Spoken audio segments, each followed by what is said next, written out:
ಕ್ರೈಸ್ತರಿಗೆ ಇರಬೇಕಾದಂತಹ ಮತ್ತೊಂದು ಅಮೂಲ್ಯವಾದ ಆತ್ಮಿಕ ಲಕ್ಷಣ ಸಮಾಧಾನವಾಗಿದೆ. ಕೇಡು ಮಾಡುವುದನ್ನು ಬಿಟ್ಟು ಮೇಲನ್ನು ಮಾಡಿರಿ, ಸಮಾಧಾನವನ್ನು ಮೊದಲು ಹುಡುಕಿರಿ, ಆನಂತರ ಅದನ್ನೇ ಅನುಸರಿಸಿರಿ. ಕೇಳಿ ಪ್ರಿಯ ಸಹೋದರಿಯರೇ, ನಿಮ್ಮ ಗಂಡ ನಿಮ್ಮೊಂದಿಗೆ ಸಮಾಧಾನವಾಗಿರ್ತಾ ಇಲ್ಲ, ಹಾಗಾದ್ರೆ ಹುಡುಕಿರಿ ಹೇಗೆ ಗಂಡನೊಂದಿಗೆ ಸಮಾಧಾನದಿಂದಿರಬೇಕೆಂದು. ಆ ಮಾರ್ಗವನ್ನು ಹುಡುಕಿರಿ. ನನ್ನ ಹೆಂಡತಿ ಜಗಳ ಮಾಡುವವಳು, ಆದರೂ ಅವಳೊಂದಿಗೆ ಸಮಾಧಾನವಾಗಿರ್ಬೇಕು, ಏನ್ ಮಾಡಿದ್ರೆ ಸಮಾಧಾನವಾಗಿರಬಲ್ಲನು ಎಂಬ ಮಾರ್ಗ ಹುಡುಕಿರಿ. ನನ್ನ ಮಕ್ಕಳು ನನ್ನೊಂದಿಗೆ ಸಮಾಧಾನವಾಗಿರ್ತಾ ಇಲ್ಲ, ಯಾವ ರೀತಿ ನಾನು ನನ್ನ ಮಕ್ಕಳೊಂದಿಗೆ ಸಮಾಧಾನವಾಗಿರಬಲ್ಲೆ ಎಂಬ ಮಾರ್ಗ ಹುಡುಕಿರಿ. ಉದ್ಯೋಗ ಮಾಡುತ್ತಿರುವ ಸ್ಥಳದಲ್ಲಿ ಸಮಾಧಾನವಿಲ್ಲ, ಆದರೆ ಸಮಾಧಾನ ಬೇಕಾದ್ರೆ ಏನ್ ಮಾಡಬೇಕು? ಹುಡುಕಬೇಕು. ಉದಾಹರಣೆಗೆ, ನೀವು ಮಾರ್ಕೆಟ್ಗೆ ಹೋಗ್ತೀರಿ, ನಿಮಗೆ ಸೀತಾಫಲ ಅಂದ್ರೆ ಬಹಳ ಇಷ್ಟ, ಆ ಮಾರ್ಕೆಟ್ ನಲ್ಲಿ ಸೀತಾಫಲ ಕಾಣಿಸ್ತಾ ಇಲ್ಲ, ಆಗ ಏನ್ ಮಾಡ್ತೀರಿ? ಹುಡುಕುತ್ತೀರಿ, ಹುಡುಕುತ್ತೀರಿ, ಹುಡುಕುತ್ತೀರಿ. ಬೈಬಲ್ ಹೇಳ್ತದೆ, ಹುಡುಕಿರಿ ನಿಮಗೆ ಸಿಕ್ಕುವುದು. ಹೌದಲ್ಲವೋ? ನೀವು ಬಹಳ ಪ್ರೀತಿಸುವ ನಿಮ್ಮ ಮುದ್ದಾದ ಮಗನಾಗಲಿ ಮಗಳಾಗಲಿ ಮಾರ್ಕೆಟ್ಗೆ ಹೋದಾಗ ಕಳೆದು ಹೋದ್ರೆ ನೀವೇನ್ ಮಾಡ್ತೀರಿ? ಹುಡುಕಾಡ್ತೀರಿ, ಹುಡುಕಾಡ್ತೀರಿ, ಹುಡುಕಾಡ್ತೀರಿ. ನೀವು ಮಾರ್ಕೆಟ್ಗೆ ಹೋದಾಗ ನಿಮ್ಗೆ ಕೊತ್ಮೀರಿ ಬೇಕಾಗಿರುತ್ತೆ ಅಂದ್ಕೊಳ್ಳಿ, ಕೊತ್ಮೀರಿ ಕಾಣಿಸದೇ ಇರುವಾಗ ಏನ್ ಮಾಡ್ತೀರಿ? ಕೊತ್ಮೀರಿ ಎಲ್ಲಿದೆ ಎಂದು ಹುಡುಕಾಡ್ತೀರಿ. ಮಾರ್ಕೆಟ್ ಬಹಳ ದೊಡ್ಡದಾಗಿ ಇರುತ್ತೆ, ಚಿಕನ್ ಬೇಕು, ಮಾಂಸ ಬೇಕು ಅಂದ್ರೆ ಏನ್ ಮಾಡ್ತೀರಿ? ಹುಡುಕ್ತೀರಿ. ಮೀನು ಬೇಕಾದ್ರೆ ಹುಡುಕುತ್ತೀರಿ. ಕಣ್ಮುಂದೆ ಕಾಣಿಸ್ತೀವಿಯಾ? ಇಲ್ಲ, ಹಾಗಾದ್ರೆ ಏನ್ ಮಾಡುತ್ತೀರಿ? ಹುಡುಕುತ್ತೀರಿ. ಹುಡುಕುವಾಗ ಏನಾಗುತ್ತೆ? ಹುಡುಕಿದ್ದು ನಿಮಗೆ ದೊರಕುತ್ತೆ. ಅದಕ್ಕೆ ದೇವ್ರು ಏನ್ ಹೇಳ್ತಿದ್ದಾರೆ ಗೊತ್ತಾ? ನಿಮ್ಮ ಮನೆಯಲ್ಲಿ ಸಮಾಧಾನವಿಲ್ಲವೋ, ನಿಮಗೆ ಸಮಾಧಾನ ಕಾಣಿಸುತ್ತಾ ಇಲ್ಲವೋ? ಹುಡುಕಿರಿ, ಕಾಣಿಸುತ್ತದೆ. ಮಾರ್ಗ ಹುಡುಕಿರಿ.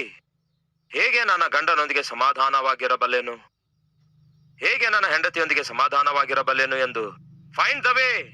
ಮಾರ್ಗ ಕಂಡುಕೊಳ್ರಿ. ಬಹುಶಃ ನಿಮ್ಮ ಮಾತಿನ ವಿಧಾನ ಸರಿಯಾಗಿಲ್ವೇನೋ, ನಿಮ್ಮ ಪದ್ಧತಿ ಸರಿಯಾಗಿಲ್ಲವೇನೋ, ನಿಮ್ಮ ಪ್ರವರ್ತನೆ ಸರಿಯಾಗಿಲ್ಲವೇನೋ, ನಿಮ್ಮ ಆಲೋಚನೆ ಸರಿಯಾಗಿಲ್ಲವೇನೋ, ನಿಮ್ಮ ಕೋರಿಕೆ ನಿಮ್ಮ ಉದ್ದೇಶಗಳು ಸರಿಯಾಗಿಲ್ಲವೇನೋ, ಅದಕ್ಕಾಗಿಯೇ ನಿಮ್ಮ ಗಂಡ ಅರ್ಥ ಮಾಡಿಕೊಳ್ಳಲಿಕ್ಕೆ ಆಗ್ತಾ ಇಲ್ಲವೇನೋ. ಹುಡುಕಿರಿ, ಸಮಾಧಾನವನ್ನು ಹುಡುಕಿರಿ.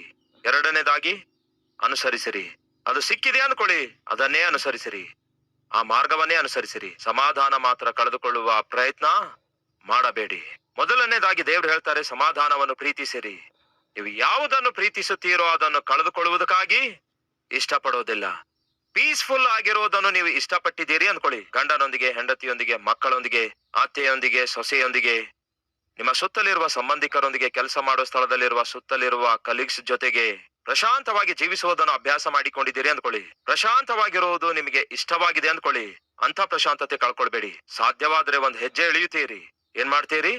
ಒಂದು ಹೆಜ್ಜೆ ಕೆಳಗಿಳಿಯುತ್ತೀರಿ. ಒಂದು ಸಣ್ಣ ಘಟನೆ ಹೇಳ್ತೇನೆ ಕೇಳಿ. ಒಂದು ಮನೆಯಲ್ಲಿ ಮಗಳ ಎಂಗೇಜ್ಮೆಂಟ್ ಇತ್ತು, ಮಧ್ಯಾಹ್ನ ಹೊತ್ತಲ್ಲಿ. ಆ ಹುಡುಗಿಯ ತಮ್ಮನಿಗೆ ತಂದೆ ತಾಯಿಗಳು ಬೆಳಿಗ್ಗೆ 7 ಗಂಟೆಗೆಲ್ಲ ಪಕ್ಕದ ಊರಿಗೆ ಹೋಗಿ ಮಾಂಸ ತಾನುತ್ತಾರೆ. ಅಕ್ಕಳಿಗೆ ನೋಡಲು ಹುಡುಗನ ಕಡೆಯವರು ಮದುವೆ ಸಂಬಂಧಕ್ಕಾಗಿ ಬರ್ತಿದ್ದಾರೆ, ನೀನು ಪಕ್ಕದ ಊರಿಗೆ ಹೋಗಿ ಮಾಂಸ ತಗೊಂಡು ಬಾ ಎಂಬುದಾಗಿ ದುಡ್ಡು ಚೀಲ ಕೊಟ್ಟು ಕಳಿಸುತ್ತಾರೆ. ಈ ಹುಡುಗನು ಆ ಊರಿಗೆ ಹೋಗ್ಬೇಕಾದ್ರೆ ಒಂದು ಕಟ್ಟೆ ಇರುತ್ತೆ, ಆ ಕಟ್ಟೆ ಮೇಲೆ ನಡ್ಕೊಂಡು ಹೋಗ್ಬೇಕು. ಆ ಕಡೆಯಿಂದ ಒಬ್ಬ ವಯಸ್ಸಾದ ವ್ಯಕ್ತಿ ಬರ್ತಿದ್ದ. ಆ ರೀತಿ ವಯಸ್ಸಾದ ವ್ಯಕ್ತಿ ಎದುರುಗಡೆಯಿಂದ ಬರುವಾಗ ಈ ಹುಡುಗ ಗೌರವಿಸಿ ಪಕ್ಕಕ್ಕೆ ಸರಿಯಬೇಕಲ್ಲವೇ? ಸರಿಯಲಾರದೆ ಆ ಕಟ್ಟೆಯ ಮೇಲೆ ಅಡ್ಡ ನಿಲ್ಲುತ್ತಾನೆ. ಆ ವಯಸ್ಸಾದ ವ್ಯಕ್ತಿ ಹೇಳ್ತಾನೆ, ಮಗನೇ ಸ್ವಲ್ಪ ಪಕ್ಕಕ್ಕೆ ಸರಿ, ನಾನು ಹೋಗ್ತೇನೆ. ನಾನ್ಯಾಕೆ ಸರಿಯಬೇಕು, ನೀನೇ ಸರಿದುಕೋ ಎಂದು ಹೀಗೆ ಸೊಕ್ಕು ತೋರಿಸುತ್ತಾನೆ. ನಾನ್ಯಾಕೆ ಪಕ್ಕಕ್ಕೆ ಸರಿಲಿ, ನೀನೇ ಸರಿದು ಬಿಡು. ಅಯ್ಯೋ ಮಗನೇ, ನೀನ್ ಚಿಕ್ಕ ಹುಡುಗನಲ್ಲವೋ, ಹಿರಿಯರಿಗೆ ಗೌರವಿಸಬೇಕಲ್ಲವೋ, ನಾನ್ಯಾಕೆ ನಿನಗೆ ಗೌರವಿಸಬೇಕು, ನೀನ್ ಏನಾಗುತ್ತೆ ಎಂದು ಗೌರವಿಸಬೇಕು, ನೀನೇ ಪಕ್ಕಕ್ಕೆ ಸರಿ. ಆ ವ್ಯಕ್ತಿಗೆ ಬಹಳ ಕೋಪ ಬಂತು. ನಾನು ಪಕ್ಕಕ್ಕೆ ಸರಿಯಲ್ಲ ಮಗನೇ ಎಂದು ಹೇಳ್ದ. ನಾನು ಪಕ್ಕಕ್ಕೆ ಸರಿಯಲ್ಲ ಅನ್ನುತ್ತಾನೆ ಹುಡುಗನು. ಕೇಳಿ ಪ್ರಿಯರೇ, ಆ ವಯಸ್ಸಾದ ವ್ಯಕ್ತಿ ಪಕ್ಕಕ್ಕೆ ಸರಿಯಲಿಲ್ಲ, ಇವನು ಸರಿಯಲಿಲ್ಲ. 8 ಗಂಟೆಗೆ ಹೋದ, ಬರಲಿಲ್ಲ. 9 ಗಂಟೆ ಆಯ್ತು ಬರಲಿಲ್ಲ. 10 ಗಂಟೆ ಆಯ್ತು ಬರಲಿಲ್ಲ. 11 ಗಂಟೆ ಆಯ್ತು ಬರಲಿಲ್ಲ. 12 ಗಂಟೆ ಆದ್ರೂ ಬರಲಿಲ್ಲ. ಮಧ್ಯಾಹ್ನ 2 ಗಂಟೆಗೆ ಅಲ್ಲಿ ಆ ಮದುವೆ ಸಂಬಂಧ ನೋಡಲು ಬರ್ತಾರೆ, ಅವ್ರಿಗೆ ಊಟ ಬಡಿಸಬೇಕು. ಯಾಕೆ ನನ್ ಮಗ ಇಷ್ಟೊತ್ತಾದ್ರೂ ಬರಲಿಲ್ಲ ಎಂಬುದಾಗಿ ತಂದೆ ಓಡೋಡಿ ಬರುತ್ತಾನೆ. ಪ್ರಿಯರೇ, ಬಂದು ನೋಡಿದ್ರೆ ಈ ಹುಡುಗನ ಎದುರುಗಡೆ ಆ ವಯಸ್ಸಾದ ವ್ಯಕ್ತಿ, ಇಬ್ಬರು ಒಬ್ಬರನ್ನೊಬ್ಬರು ನೋಡ್ತಾ ನಿಂತಿದ್ದಾರೆ. ತಂದೆ ಬಂದು ಕೇಳ್ತಾನೆ, ಏನಾಯ್ತು ಮಗನೇ ಎಂದು ಕೇಳಿದ್ರೆ, ನೋಡು ಅಪ್ಪ, ನೋಡಿ ಈ ಮನುಷ್ಯ ಏನ್ ಮಾಡ್ತಿದ್ದಾನೆ, ಏನ್ ಮಾಡಿದ್ದಾನೆ ಮಗನೇ, ದಾರಿಯಲ್ಲಿ ಅಡ್ಡ ನಿಂತಿದ್ದಾನೆ, ಪಕ್ಕಕ್ಕೆ ಸರಿ ಅಂದ್ರೆ ಪಕ್ಕಕ್ಕೆ ಸರಿಯುತ್ತಾ ಇಲ್ಲ, ಅದಕ್ಕೆ ನಾನು ಕೂಡ ಪಕ್ಕಕ್ಕೆ ಸರಿದೆ ನಿಂತಿದ್ದೇನೆ ಅಂದಾಗ ಆ ತಂದೆ ಹೇಳ್ತಾನೆ, ಮಗನೇ ನೀನು ಹೋಗಿ ಮಾಂಸ ಕೊಂಡ್ಕೊಂಡು ಮನೆಗೆ ತಕೊಂಡು ಹೋಗು. ನಾನು ಇಲ್ಲೇ ನಿಂತ್ಕೊಳ್ತೇನೆ, ಇವನು ಹೇಗೆ ದಾಟಿ ಹೋಗ್ತಾನೆಂದು ನೋಡ್ತೇನೆ. ಸರಿಯಾಗಿದೆಯಲ್ಲವೋ? ಎಂತಹ ತಂದೆಗೆ ಎಂತಹ ಮಗ ಹುಟ್ಟಿದ? ಯತಃ ರಾಜ ತತಃ ಪ್ರಜೆ. ಬೈಬಲ್ ಹೇಳ್ತದೆ, ತಂದೆಯು ಏನನ್ನು ಮಾಡುವುದನ್ನು ಮಗನು ನೋಡುತ್ತಾನೋ, ಮಗನು ಕೂಡ ಅದನ್ನೇ ಮಾಡುತ್ತಾನೆ. ನಿನಗೆ ಬುದ್ಧಿ ಇದೆಯಾ? ವಯಸ್ಸಾದ ವ್ಯಕ್ತಿಗೆ ಗೌರವಿಸಿ ಪಕ್ಕಕ್ಕೆ ಸರಿದು ದಾರಿ ಕೊಡುವುದರ ಬದಲಿಗೆ ಅಡ್ಡ ನಿಂತಿದೆಯಲ್ಲವೇ, ಪಕ್ಕಕ್ಕೆ ಸರಿ ಎಂದು ಹೇಳುವುದರ ಬದಲಿಗೆ ಮಗನ ಕೈಯಲ್ಲಿ ಆ ಚೀಲ ಕೊಟ್ಟು ಕಳಿಸುತ್ತಾನೆ. ನೀನು ಹೋಗು, ನಾನು ಅಡ್ಡ ನಿಲ್ಲುತ್ತೇನೆ, ಹೇಗೆ ದಾಟಿ ಹೋಗ್ತಾನೆಂದು ನೋಡ್ತೇನೆ ಎಂದು. ಸಾಯಂಕಾಲದವರೆಗೂ ಅಲ್ಲೇ ಅಡ್ಡ ನಿಂತ ಪ್ರಿಯರೇ. ಮದುವೆ ಸಂಬಂಧದವರು ಬರ್ತಾರೆ, ಹುಡುಗಿಯನ್ನು ನೋಡ್ತಾರೆ. ನಿಮ್ಮ ಅಪ್ಪ ಎಲ್ಲಿ ಎಂದು ಕೇಳ್ತಾರೆ. ಅವನೆಲ್ಲಿದ್ದಾನೆ? ಮದುವೆ ಸಂಬಂಧ ಸೆಟ್ ಆಗ್ತದೋ? ಲೈಫ್ ಸೆಟಲ್ ಆಗ್ತದೋ? ಇದರಿಂದ ಏನು ಅರ್ಥ ಆಗುತ್ತೆ ನಿಮಗೆ? ತಂದೆ ಎಂದರೆ, ತಾಯಿ ಎಂದರೆ, ನೀವು ಮನೆಯಲ್ಲಿ ಸೊಕ್ಕಿನಿಂದ ನಡ್ಕೊಳ್ಳೋದಾದ್ರೆ ನಿಮ್ಮ ಮಕ್ಕಳು ಕೂಡ ಸೊಕ್ಕಿನಿಂದಲೇ ನಡೆದುಕೊಳ್ತಾರೆ. ನಿಮ್ಮ ಮನೆಯಲ್ಲಿ ನೀವು ಗರ್ವಿಷ್ಠರಂತೆ ಇರೋದಾದ್ರೆ ನಿಮ್ಮ ಮಕ್ಕಳು ಕೂಡ ಗರ್ವಿಷ್ಠರಂತೆ ತಯಾರಾಗ್ತಾರೆ. ನೀವು ನಿಮ್ಮ ಮನೆಯಲ್ಲಿ ದೀನರಾಗಿರೋದಾದ್ರೆ ನಿಮ್ಮ ಮಕ್ಕಳು ಮನೆಯಲ್ಲಿ ದೀನರಾಗಿಯೇ ಇರುತ್ತಾರೆ. ದೇವರು ಕೋರಿಕೊಳ್ಳೋದೇನು ಗೊತ್ತಾ? ಆತನು ದೀನನಾಗಿರೋದ್ರಿಂದ ನಾವು ಕೂಡ ದೀನರಾಗಿಯೇ ಇರಬೇಕೆಂದು ಆಶಿಸುತ್ತಿದ್ದಾರೆ. ಕೇಡು ಮಾಡುವುದನ್ನು ಬಿಟ್ಟು ಬಿಡಿಯಿರಿ, ಸಮಾಧಾನವನ್ನು ಹುಡುಕಾಡಿರಿ, ಆ ನಂತರ ಹಿಂಬಾಲಿಸಿರಿ. ಒಂದು ವಚನ ನೋಡೋಣ. ಎಸ್ತೇರಳ ಪುಸ್ತಕ 10ನೇ ಅಧ್ಯಾಯ 3ನೇ ವಚನ. ಯೆಹೂದ್ಯನಾದ ಮೊರ್ದೆಕಾಯ್ ಅರಸನಾದ ಅಹಷ್ವೇರೋಷನಿಗೆ ಪ್ರಧಾನ ಮಂತ್ರಿಯಾಗಿ ತನ್ನ ಸ್ವಜನರೆಲ್ಲರೊಂದಿಗೆ ಸಮಾಧಾನದಿಂದ ಮಾತನಾಡುತ್ತಾ ತನ್ನ ಸ್ವಜನರ ಕ್ಷೇಮವನ್ನು ವಿಚಾರಿಸುವವನು, ಯೆಹೂದ್ಯರೆಲ್ಲರಲ್ಲಿಯೂ ಶ್ರೇಷ್ಠನಾಗಿಯೂ ತನ್ನ ಸ್ವದೇಶಸ್ಥರಲ್ಲಿ ಬಹಳಷ್ಟು ಜನರಿಗೆ ಇಷ್ಟಕರನಾಗಿಯೂ ಇದ್ದನು. ಒಂದು ಕಾಲದಲ್ಲಿ ಈ ಮೊರ್ದೆಕಾಯ್ ದ್ವಾರಪಾಲಕನಾಗಿ ಕೂತ್ಕೊಳ್ತಾ ಇದ್ದ, ದ್ವಾರದ ಬಳಿಯಲ್ಲಿ ಕೂತ್ಕೊಳ್ತಿದ್ದ. ಬಹಳ ದೀನತೆ ಉಳ್ಳವನಾಗಿದ್ದ, ಕೊಟ್ಟ ಕೆಲಸ ಚೆನ್ನಾಗಿ ಮಾಡುವವನಾಗಿದ್ದ. ಅದೇ ಸಮಯದಲ್ಲಿ ರಾಜನ ವಿಷಯದಲ್ಲಿ ಬಹು ಜಾಗರೂಕನಾಗಿ ರಾಜನಿಗೆ ಕಾಪಾಡಿಕೊಳ್ಳಬೇಕೆಂದು ಬಯಸುವವನೂ ಆಗಿದ್ದ. ಹಾಮಾನನು ಎಂಬ ಒಬ್ಬ ದುರ್ಮಾರ್ಗಿ ಆ ಮಾರ್ಗದಲ್ಲಿ ಹಾದು ಹೋಗುವಾಗ ಎಲ್ಲರೂ ಸಾಷ್ಟಾಂಗವಾಗಿ ಅಡ್ಡ ಬೀಳ್ತಾ ಇದ್ರು. ಆದರೆ ಯಾತ್ಮಿಕನಾದ ಮೊರ್ದೆಕಾಯ್ ಮಾತ್ರ ದೇವರಿಗೆ ಹೊರತಾಗಿ ಬೇರೆ ಯಾರಿಗೂ ಅಡ್ಡ ಬೀಳುವುದಿಲ್ಲವೆಂದು ಹೇಳಿ ಮೌನವಾಗಿ ನಿಂತುಕೊಳ್ತಿದ್ದನು. ಅದನ್ನು ನೋಡಿದ ಹಾಮಾನನು ಈ ಮೊರ್ದೆಕಾಯ್ಗೆ ಸಾಯಿಸಬೇಕೆಂಬುದಾಗಿ ಒಳಸಂಚನ್ನು ಮಾಡುತ್ತಾನೆ. ಕೊನೆಗೆ ಎಸ್ತೇರಳು ಮಾಡಿದಂತಹ ಪ್ರಾರ್ಥನೆ, ಯೆಹೂದ್ಯರೆಲ್ಲರೂ ಮಾಡಿದಂತಹ ಪ್ರಾರ್ಥನೆ ಅವರನ್ನು ಕಾಪಾಡಿತು. ಹಾಮಾನ ಅಂದ್ಕೊಂಡಿದ್ದ ಮೊರ್ದೆಕಾಯ್ ಒಬ್ಬನಿಗೆ ಅಲ್ಲ, ಯೆಹೂದ್ಯರೆಲ್ಲರ ಪ್ರಾಣ ತೆಗೆಯಬೇಕು, ಅವರನ್ನೆಲ್ಲ ಯಾಕೆ ಬದುಕಲು ಬಿಡಬೇಕು ಎಂದು ಆಲೋಚಿಸಿದಾಗ ಎಸ್ತೇರಳು ಮತ್ತು ಯೆಹೂದ್ಯರೆಲ್ಲರೂ ಮಾಡಿದ ಪ್ರಾರ್ಥನೆಯಿಂದ, ಎಸ್ತೇರಳ ಸಾಹಸ ಕಾರ್ಯದಿಂದ ಹಾಮಾನನು ಕೊಲ್ಲಲ್ಪಟ್ಟ. ಅದೇ ಸಮಯದಲ್ಲಿ ಮೊರ್ದೆಕಾಯ್ ತಾನು ಎಚ್ಚರಿಕೆ ಉಳ್ಳವನಾಗಿರೋದ್ರಿಂದ ರಾಜನ ಮೇಲೆ ಹತ್ಯೆ ಪ್ರಯತ್ನ ನಡೆಯುವುದನ್ನು ಗ್ರಹಿಸಿ ಆ ಸಮಾಚಾರ ಕಳಿಸುತ್ತಾನೆ ರಾಜನವರ ಆಫೀಸಿಗೆ. ಅದಕ್ಕೆ ತಕ್ಕ ಜಾಗ್ರತೆ ವಹಿಸಿ ರಾಜನನ್ನು ಕಾಪಾಡಿಕೊಳ್ತಾರೆ. ಆದರೆ ಇವನಿಗೆ ಯಾವ ಬಹುಮಾನ ಅಂದ್ರೆ ಆತ್ಮಿಕನಾದ ಮೊರ್ದೆಕಾಯ್ಗೆ ಕೊಡಲ್ಲ. ಒಂದು ದಿನ ರಾಜನಿಗೆ ನಿದ್ರೆ ಬರಲಾರದಕ್ಕಾಗಿ ಸಮಾಚಾರ ಗ್ರಂಥ ತೆರೆದು ಓದಿಸುವಾಗ ಈ ವಿಷಯ ಬಯಲಾಯ್ತು. ಆಗ ಕೇಳ್ತಾನೆ, ಮೊರ್ದೆಕಾಯ್ ಎಂಬ ವ್ಯಕ್ತಿ ನನ್ನ ಪ್ರಾಣವನ್ನು ಪ್ರಾಣಾಪಾಯ ಸ್ಥಿತಿಯಲ್ಲಿದ್ದಾಗ ಕಾಪಾಡಿದನಲ್ಲವೇ, ಅವನಿಗೆ ಸನ್ಮಾನಿಸಿದಿರೋ ಅಂದಾಗ ಸನ್ಮಾನಿಸಿಲ್ಲ ಅಂದ್ರು. ಅವನನ್ನು ಕರೆಯಿಸಿರಿ, ಅವನನ್ನು ಸನ್ಮಾನಿಸಿರಿ ಎಂದು ರಾಜನು ಹಾಮಾನನಿಗೆ ಹೇಳುತ್ತಾನೆ. ಹಾಮಾನನು ಸನ್ಮಾನಿಸುತ್ತಾನೆ. ರಾಜನು ಮೊರ್ದೆಕಾಯ್ ವಿಷಯದಲ್ಲಿ ವಿಶೇಷ ಶ್ರದ್ಧೆ ವಹಿಸುತ್ತಾನೆ. ಆ ನಂತರ ಹಾಮಾನನ ಒಳಸಂಚು ಬಯಲಾಗ್ತದೆ. ಆಗ ಹಾಮಾನನು ಕೊಲ್ಲಲ್ಪಡುತ್ತಾನೆ. ದೀನತೆಯುಳ್ಳಂತಹ ಮೊರ್ದೆಕಾಯ್ ಪ್ರಧಾನ ಮಂತ್ರಿಯಾಗಿ ಆರಿಸಲ್ಪಡುತ್ತಾನೆ. ಈಗ ಅವನಿಗೆ ಅಧಿಕಾರವಿದೆ. ಅವನ ಬಗ್ಗೆ 4 ವಿಷಯ ಹೇಳ್ತೇನೆ ಕೇಳಿ. ಯಾವ ಅಧಿಕಾರ? ಪ್ರಧಾನ ಮಂತ್ರಿಯಾಗಿದ್ದ. ಆ ಕಾಲದ ವಿಷಯದಲ್ಲಿ ಜಾಗ್ರತೆಯಿಂದ ಪರಿಶೀಲಿಸೋದಾದ್ರೆ ಎಷ್ಟು ದೇಶಗಳ ಮೇಲೆ ಪ್ರಧಾನಮಂತ್ರಿ ಆಗಿದ್ದನು ಗೊತ್ತಾ? 1ನೇ ಅಧ್ಯಾಯ ಎಸ್ತೇರಳ ಪುಸ್ತಕ. ಎಷ್ಟು ದೇಶಗಳ ಮೇಲೆ ಪ್ರಧಾನಮಂತ್ರಿ ಆಗಿದ್ದನೆಂದು ನೀವು ನೋಡುವಾಗ ಆಶ್ಚರ್ಯಗೊಳ್ತೀರಿ. ನೋಡೋಣ ಬನ್ನಿ. ಅಹಷ್ವೇರೋಷನ ಕಾಲದಲ್ಲಿ ನಡೆದ ಚರಿತ್ರೆ ಇದು. ಹಿಂದೂಸ್ತಾನ ಮೊದಲುಗೊಂಡು ಕೂಶಿನವರೆಗೂ ಇರುವ 127 ಸಂಸ್ಥಾನಗಳನ್ನು ಅಹಷ್ವೇರೋಷನು ಆಳುತ್ತಿದ್ದನು. ಎಷ್ಟು ಸಂಸ್ಥಾನಗಳನ್ನು? 127. ಅವುಗಳೊಳಗೆ ಒಂದು ಯಾವುದು? ನಮ್ಮ ದೇಶ ಕೂಡ ಇದೆ. ನಿಮ್ಗೆ ಗೊತ್ತಾ? ಈ ದೀನನಾಗಿರುವಂತಹ ಈ ಯೆಹೂದ್ಯನಾದ ಈ ಮೊರ್ದೆಕಾಯ್ ತನ್ನ ದೀನತೆಯ ನಿಮಿತ್ತ ಎಷ್ಟರ ಮಟ್ಟಿಗೆ ಆಶೀರ್ವದಿಸಲ್ಪಟ್ಟನೆಂದರೆ, ಪ್ರಧಾನ ಮಂತ್ರಿಯಾಗಿ ಆಶೀರ್ವದಿಸಲ್ಪಟ್ಟ. ಕೇವಲ ತಾನಿರುವ ದೇಶದಲ್ಲಿ ಮಾತ್ರವಲ್ಲ, ಆ ಕಾಲದಲ್ಲಿ ಭಾರತ ದೇಶಕ್ಕೂ ಕೂಡ, ಹಾಗೆಯೇ ಕೂಶ್ ದೇಶದವರೆಗೂ, ಅಂದ್ರೆ 127 ದೇಶಗಳ ಮೇಲೆ ಪ್ರಧಾನ ಮಂತ್ರಿಯಾಗಿದ್ದ. ತನ್ನನ್ನು ತಾನು ಹೆಚ್ಚಿಸಿಕೊಳ್ಳುವವನನ್ನು ದೇವರೇನ್ ಮಾಡ್ತಾರೆ? ತಗ್ಗಿಸಿ ಬಿಡುತ್ತಾರೆ. ತನ್ನನ್ನು ತಾನು ತಗ್ಗಿಸಿಕೊಳ್ಳುವವರನ್ನು ದೇವರು ಹೆಚ್ಚಿಸುತ್ತಾರೆ. ಸಹೋದರ, ಇತರರೊಂದಿಗೆ ಸಮಾಧಾನದಿಂದಿರಲು ಬಯಸುತ್ತಾ ಇದ್ದೀರಾ? ಸಹೋದರಿ, ನಿಮ್ಮ ಜೊತೆ ಇರುವವರೊಂದಿಗೆ ಸಮಾಧಾನದಿಂದಿರಲು ಬಯಸುತ್ತಾ ಇದ್ದೀರಾ? ಹಾಗಾದ್ರೆ ಕೇಳಿ, ನಿಮಗೆ ದೀನತೆ ಇರಬೇಕು. ಗರ್ವಿಷ್ಠರು, ಪೊಗರುಳ್ಳವರು, ಸೊಕ್ಕಿನವರು, ಅಹಂಕಾರವುಳ್ಳವರು, ಅಹಂಭಾವವುಳ್ಳವರು ಇತರರೊಂದಿಗೆ ಸಮಾಧಾನದಿಂದಿರೋದಿಲ್ಲ. ಯಾಕೆಂದರೆ ಏನಂತೆ? ಅವನು ನನಗಿಂತಲೂ ಯಾವುದರಲ್ಲಿ ದೊಡ್ಡವನಾಗಿದ್ದಾನೆ ಎಂದು ಹೀಗೆ ಜಂಬ ಕೊಚ್ಕೊಂಡು ಮಾತಾಡ್ತಾರೆ. ನೋ, ನಿಮ್ಮೊಳಗೆ ದೀನತೆ ಇರೋದಾದ್ರೆ ನೀವು ಜಂಬ ಕೊಚ್ಚಿಕೊಳ್ಳುವವರಾಗಿ ಇರಲ್ಲ.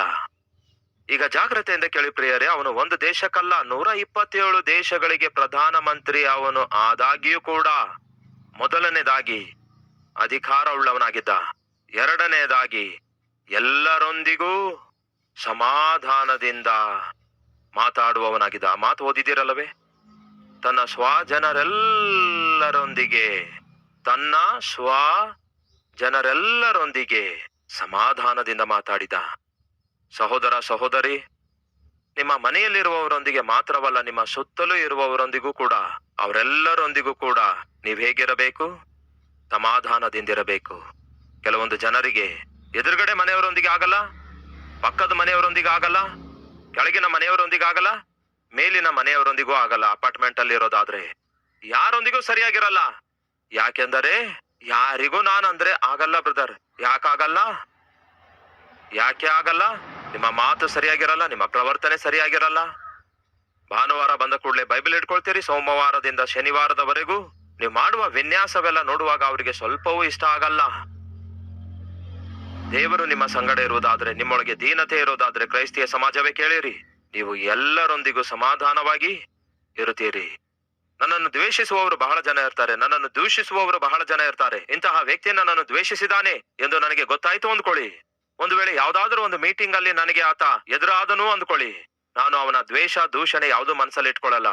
ಮನಪೂರ್ವಕವಾಗಿ ಹೋಗಿ, ಬ್ರದರ್ ಚೆನ್ನಾಗಿದ್ದೀರಾ ಎಂದು ಕೇಳಿ ಶೇಕ್ ಹ್ಯಾಂಡ್ ಕೊಟ್ಟು ಹೋಗ್ತೇನೆ ಹೊರತು, ಓಹೋ ಇವನೇ ಅಲ್ಲವೋ ನನ್ನ ಬಗ್ಗೆ ಕೆಟ್ಟದಾಗ ಮಾತಾಡ್ತಿರೋದು, ಇರು ಸ್ವಲ್ಪ ಏರು, ನಿನ್ ಕೈ ಆಗಲಿ ಕಾಲಾಗಲಿ ಬಿದ್ದು ಹೋಗ್ತದೆ ನೋಡು ಎಂದು ಇಂತಹ ಹುಚ್ಚುಚ್ಚಾಗಿ ಮಾತಾಡಬೇಡಿ. ಮತ್ತೊಮ್ಮೆ ಹೇಳ್ತೇನೆ ಕೇಳಿ, ಈ ದಿನದವರೆಗೂ ನಾನು ಕ್ಷಮಿಸಲಾರದ ಒಬ್ಬ ವ್ಯಕ್ತಿ ಕೂಡ ಇಲ್ಲವೇ ಇಲ್ಲ.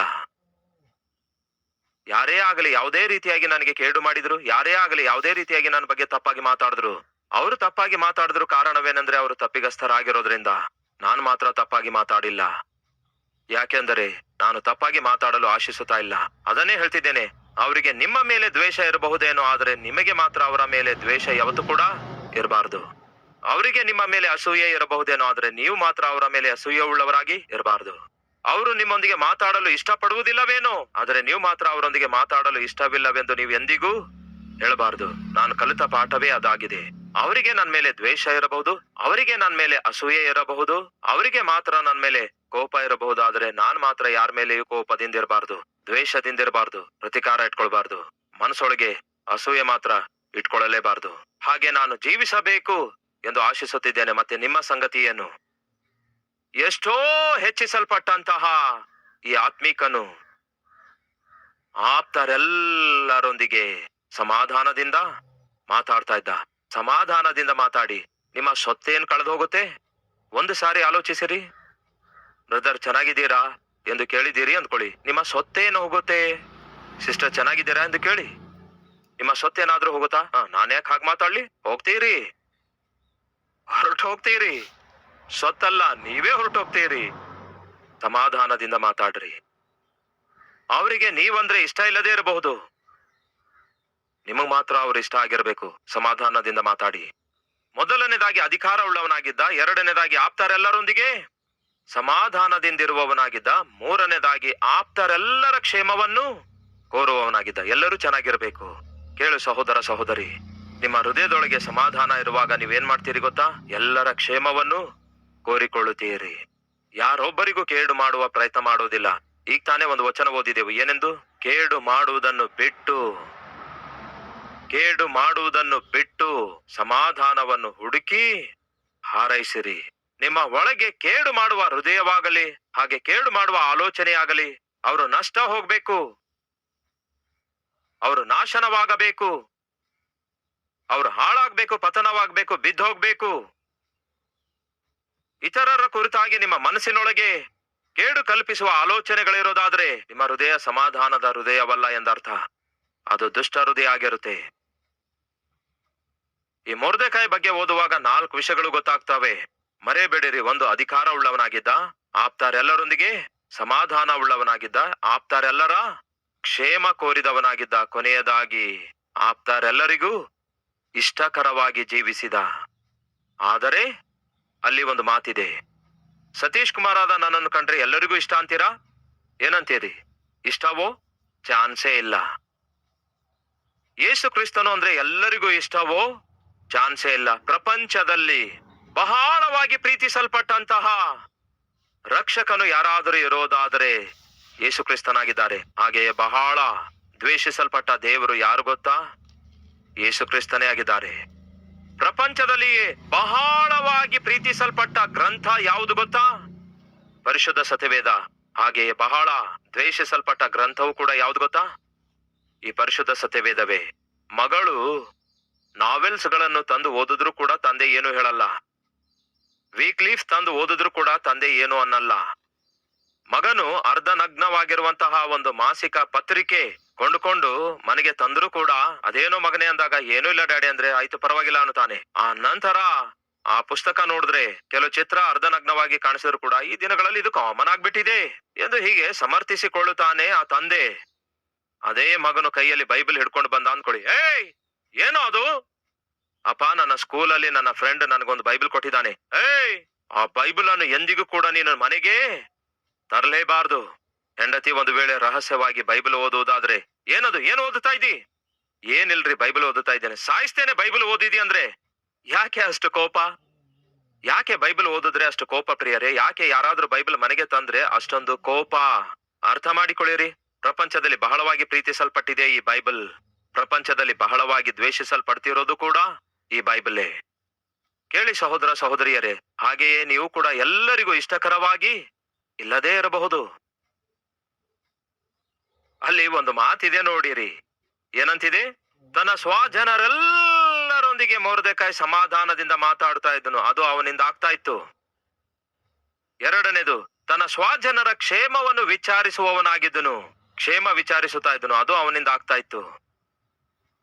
ಯಹೂದ್ಯರೆಲ್ಲರಲ್ಲಿ ಶ್ರೇಷ್ಠ ವ್ಯಕ್ತಿಯಾಗಿ ತನ್ನ ದೇಶಸ್ಥರಲ್ಲಿ ಎಲ್ಲರಿಗೂ ಇಷ್ಟಕರನಾಗಿದ್ದನು. ಹಾಗಿಲ್ಲ ಅಲ್ಲಿ. ಮತ್ತೇನಂತಿದೆ? ಬಹುತೇಕ ಜನರಿಗೆ, ಅಂದರೆ ಎಲ್ಲರಿಗೂ ಇಷ್ಟಕರವಾಗಿರುವುದು ಸಾಧ್ಯ ಇರಲ್ಲ. ಸತೀಶ್ ಕುಮಾರ್ ಆದ ನಾನು ಎಲ್ಲರಿಗೂ ಇಷ್ಟಕರವಾಗಿ ಇಲ್ಲದೇ ಇರಬಹುದು. ಆದರೆ ದೇವರಿಗೆ ಮಹಿಮೆ ಉಂಟಾಗಲಿ, ಕೆಲವೊಂದು ಲಕ್ಷಾಂತರ ಜನರಿಗೆ ಸತೀಶ್ ಕುಮಾರ್ ಅಂದ್ರೆ ಇಷ್ಟ. ಕ್ರೈಸ್ತರಾಗಿರ್ಬೋದು, ಕ್ರೈಸ್ತರಲ್ಲದೇ ಇರುವವರಾಗಿರ್ಬೋದು. ನನ್ನನ್ನು ನೋಡುವಾಗ ಅಭಿಮಾನದೊಂದಿಗೆ ಮಾತಾಡಿಸುವಂತವರು, ಅಭಿಮಾನದೊಂದಿಗೆ ಬಂದು ಫೋಟೋ ತೆಗೆದುಕೊಳ್ಳುವಂತವರು ಅನೇಕರಿದ್ದಾರೆ. ಇತ್ತೀಚೆಗೆ ನಾನು ಫ್ಲೈಟ್ ನಲ್ಲಿ ಪ್ರಯಾಣ ಮಾಡುವಾಗ ಫ್ಲೈಟ್ ಲ್ಯಾಂಡ್ ಆಯ್ತು. ಒಬ್ಬ ವ್ಯಕ್ತಿ ನನ್ನ ಪಕ್ಕದಲ್ಲಿಯೇ ನಡೆಯುತ್ತಾ ಬರ್ತಿದ್ದ. ನನ್ನನ್ನು ನೋಡ್ದ. ನನ್ನನ್ನು ನೋಡಿ ಎಷ್ಟೋ ಹಿಗ್ಗಿದವನಾಗಿ ಸಂತೋಷದಿಂದ, ಬ್ರದರ್, ನೀವು ಸತೀಶ್ ಕುಮಾರ್ ಆಗಿದ್ದೀರಾ ಎಂದು ಕೇಳಿದಾಗ ಹೌದು ಅಂತ ಹೇಳಿದೆ. ಆಗ ನೋಡ್ಬೇಕಿತ್ತು, ಅವನ ಆನಂದಕ್ಕೆ ಮಿತಿಯೇ ಇರಲಿಲ್ಲ. ಅಷ್ಟರೊಳಗೆ ಯಾವಾಗ ಹೆಂಡತಿಗೆ ಫೋನ್ ಮಾಡಿದನೋ ಗೊತ್ತಿಲ್ಲ, ಯಾವಾಗ ವಿಡಿಯೋ ಕಾಲ್ ಮಾಡಿದನೆ ಎಂದು ಗೊತ್ತಿಲ್ಲ. ಮಾತಾಡ್ತಾ ಹೇಳ್ತಾನೆ, ನಿಮ್ಮ ಟಿವಿ ಪ್ರೋಗ್ರಾಮ್ ನಮ್ಗೆ ಬಹಳ ಇಷ್ಟ, ನಿಮ್ಮ ಯೂಟ್ಯೂಬ್ ಲೈವ್ ಪ್ರೋಗ್ರಾಮ್ ನೋಡ್ತೇವೆ, ನನಗೂ ನನ್ನ ಹೆಂಡತಿಗೆ ಬಹಳ ಇಷ್ಟ, ನೋಡ್ ಕಡೆ ಇಗೋ ಬ್ರದರ್ ಇದ್ದಾರೆ, ಮಾತಾಡು ಎಂದು ಈ ರೀತಿಯಾಗಿ ಆ ಸೆಲ್ ಫೋನ್ ತಂದು ನನ್ನ ಮುಖದ ಮುಂದೆ ಇಟ್ಬಿಟ್ಟ. ಪ್ರಿಯರೇ, ಆಕೆ ಏನು, ಬ್ರದರ್ ನೀವು ಸತೀಶ್ ಕುಮಾರ್ ಆಗಿದ್ದೀರಾ? ನೋಡಿ ಆಶ್ಚರ್ಯವೆನಿಸಿತು. ಕೇಳ್ದೆ, ಬ್ರದರ್ ನೀವು ಕ್ರೈಸ್ತರಾಗಿದ್ದೀರಾ ಎಂದು ಕೇಳಿದ್ರೆ ಏನ್ ಹೇಳಿದ್ರು ಗೊತ್ತಾ? ನಾನು ಕ್ರೈಸ್ತನಲ್ಲ ಬ್ರದರ್, ಆದರೆ ನಿಮ್ಮ ಸಂದೇಶಗಳಂದ್ರೆ ನಮಗೆ ಬಹಳ ಇಷ್ಟ. ನನಗಾಗಲಿ ನನ್ನ ಹೆಂಡತಿಗಾಗಲಿ ನಿಮ್ಮ ಸಂದೇಶಗಳು ಅಂದ್ರೆ ಬಹಳ ಇಷ್ಟ ಬ್ರದರ್. ಪ್ರತಿ ಸಂಡೇ ಲೈವ್ ನಲ್ಲಿ ಖಚಿತವಾಗಿಯೂ ನೋಡ್ತೇವೆ. ಆ ಸಂದೇಶ ನಮ್ಮ ಜೀವಿತ ಬಹಳವಾಗಿ ಪ್ರಭಾವ ಬೀರುತ್ತಿವೆ ಅಂದ್ರು.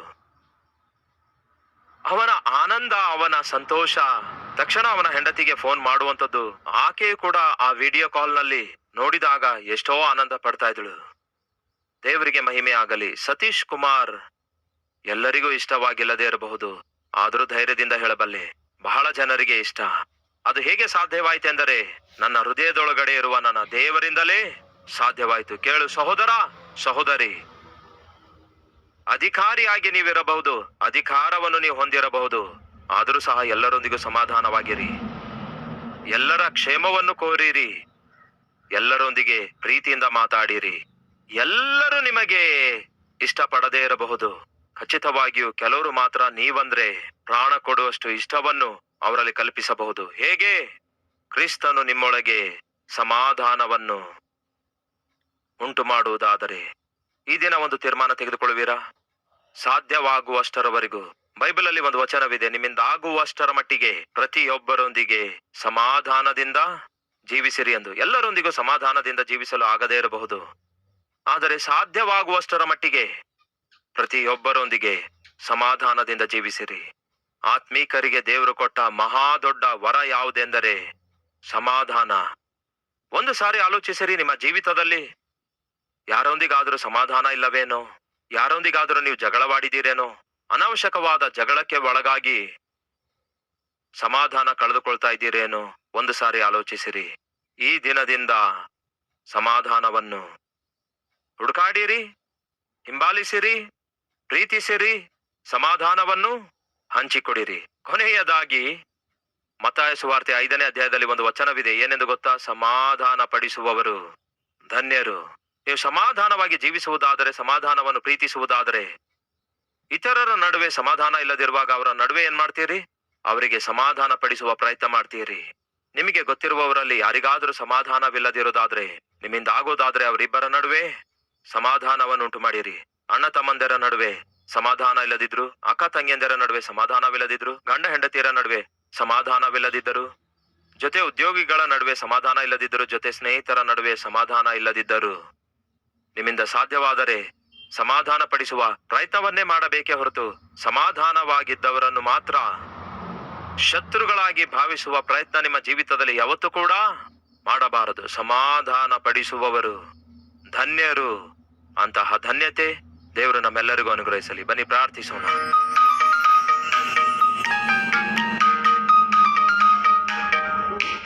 ಮಹಾಪರಿಶುದ್ಧನಾದ ಪ್ರೀತಿಯುಳ್ಳ ತಂದೆಯೇ, ಸಮಾಧಾನದ ಕುರಿತಾಗಿ ನೀವು ಅನೇಕ ವಿಷಯಗಳನ್ನು ನಮ್ಮೊಂದಿಗೆ ಹಂಚಿಕೊಂಡಿದ್ದೀರಿ. ದುಷ್ಟನಿಗೆ ಸಮಾಧಾನವಿರುವುದಿಲ್ಲ, ಆದರೆ ನೀತಿವಂತನು ಸಮಾಧಾನವುಳ್ಳವನಾಗಿ ಜೀವಿಸುತ್ತಾನೆ. ಆ ಸಮಾಧಾನವನ್ನು ಹುಡುಕುತ್ತಾನೆ, ಸಮಾಧಾನವನ್ನು ಪ್ರೀತಿಸುತ್ತಾನೆ, ಸಮಾಧಾನವನ್ನೇ ಹಿಂಬಾಲಿಸುತ್ತಾನೆ, ಸಮಾಧಾನಕರವಾಗಿ ಜೀವಿಸುತ್ತಾನೆ, ಸಮಾಧಾನವನ್ನೇ ಹಂಚಿಕೊಡುತ್ತಾನೆ, ಸಮಾಧಾನ ಪಡಿಸುತ್ತಾನೆ. ಅಂತಹ ಜೀವಿತ ನಮ್ಮೆಲ್ಲರಿಗೂ ದಯಪಾಲಿಸಿರಿ. ಕೋಪಿಷ್ಠರು, ಗರ್ವಿಷ್ಠರು, ಅಹಂಕಾರಿಗಳು, ದೇವರೇ, ಅಂತವರು ಸಮಾಧಾನವನ್ನು ಹಂಚುವುದಿಲ್ಲ, ಹೆಚ್ಚಿಸುವುದಿಲ್ಲ, ಸಮಾಧಾನವಾಗಿ ಜೀವಿಸುವುದಿಲ್ಲ. ನಮ್ಮಲ್ಲಿ ಯಾರಾದ್ರೂ ಗರ್ವಿಷ್ಠರಾಗಿರೋದಾದ್ರೆ, ಕೋಪಿಷ್ಠರಾಗಿರೋದಾದ್ರೆ, ಅಹಂಕಾರಿಗಳಾಗಿರೋದಾದ್ರೆ, ದೇವರೇ, ಅಂಥವರು ತಮ್ಮ ತಪ್ಪನ್ನು ಒಪ್ಪಿಕೊಂಡು ಬಿಟ್ಟು ಇನ್ನು ಮೇಲೆ ದೇವರೇ, ವೈಯಕ್ತಿಕ ಸಮಾಧಾನ, ಕುಟುಂಬದಲ್ಲಿ ಸಮಾಧಾನ, ಕೆಲಸ ಮಾಡುವ ಸ್ಥಳದಲ್ಲಿ ಸಮಾಧಾನ, ಸುತ್ತಲಿರುವವರೊಂದಿಗೆ ಸಮಾಧಾನ, ಸೇವೆಯಲ್ಲಿ ಸಮಾಧಾನ ಹೊಂದಿಕೊಂಡು ಜೀವಿಸುವ ಹಾಗೆ ನಮ್ಮೆಲ್ಲರಿಗೂ ಅಂತಹ ಕೃಪೆ ದಯಪಾಲಿಸಿರಿ ಎಂದು ಯೇಸುವಿನ ನಾಮದಲ್ಲಿ ಬೇಡಿ ಹೊಂದಿದ್ದೇವೆ ತಂದೆಯೇ. ಆಮೇನ್.